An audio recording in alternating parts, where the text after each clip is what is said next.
Je voudrais regarder ici ce qu'est le respect humain, c'est-à-dire cette façon de toujours regarder ce que penseront les autres plutôt que de regarder ce qu'est le bien, ce qu'est le vrai, ce qu'est l'utile.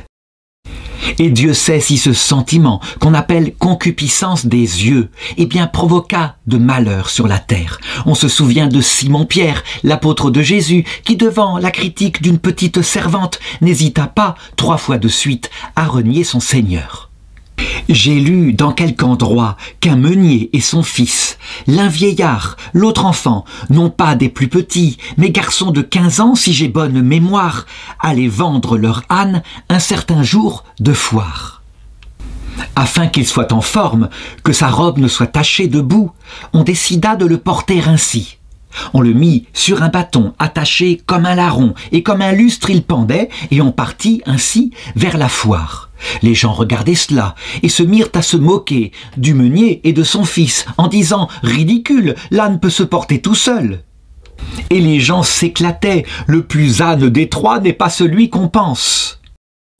Le meunier, à ces mots, reconnaît son ignorance. Il met sur pied la bête et la fait détaler. L'âne qui goûtait fort l'autre façon d'aller se plaint en son patois. Le meunier n'en a cure. Il fait monter son fils sur l'âne et il suit. Et voici que passent 3 marchands qui voient la scène et qui disent « Ah, mais c'est grand malheur, toi, un jeune homme, sur l'âne, tandis que ce vieux monsieur à barbe blanche est par terre et il suit. Quelle honte, quel manque de respect pour l'âge chenu des vieillards !» Le fils aussitôt descend, et le meunier sur l'âne s'installe, et ils passent leur chemin pour se rendre à la foire. Passent alors 3 jeunes filles qui voient cet équipage avec le jeune à pied, et elles s'exclament « C'est grand honte qu'il faille voir ainsi clocher ce jeune fils, tandis que ce nigaud, comme un évêque assis, fait le veau sur son âne et pense être bien sage. » Mais rien n'y fait, main colibet continue ainsi sur le chemin, si bien qu'à un moment, le meunier décide de rester sur l'âne et de faire monter aussi son fils. Et ils sont ainsi. Au bout de 30 pas, une 3e troupe trouve encore à glosser.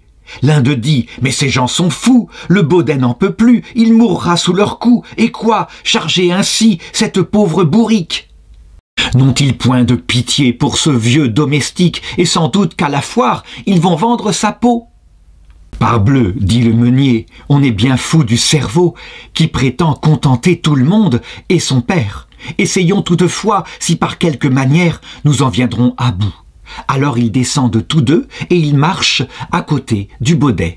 Un quidam les rencontre et dit « Est-ce là la mode, que baudet aille à l'aise et meunier s'incommode? Qui de l'âne ou du maître est fait pour se prélasser? Je conseille à ces gens de le faire enchasser. Ils usent leurs souliers et conservent leur âne. » Que conclure? Quelle leçon donner? Eh bien, c'est simple. Prenez femme, prenez abbaye, emploi, gouvernement. Les gens en parleront, n'en doutez nullement. Détachez-vous donc du regard d'autrui, et faites le bien si c'est bien, et le vrai si c'est vrai, et l'utile si c'est utile.